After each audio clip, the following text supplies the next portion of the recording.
सना, क्या हाल है?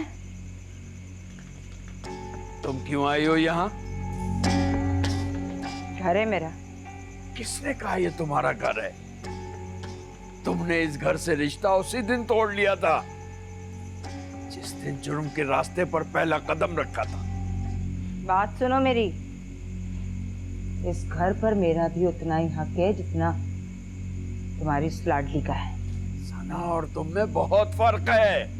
फर्क तो है, वो लाडली और मैंने। सना वो अपनी बाप की इज्जत का पास है। उसने मेरा कभी सर नहीं झुकाया तुम्हारी तरह। नहीं झुकाया तो झुका देगी।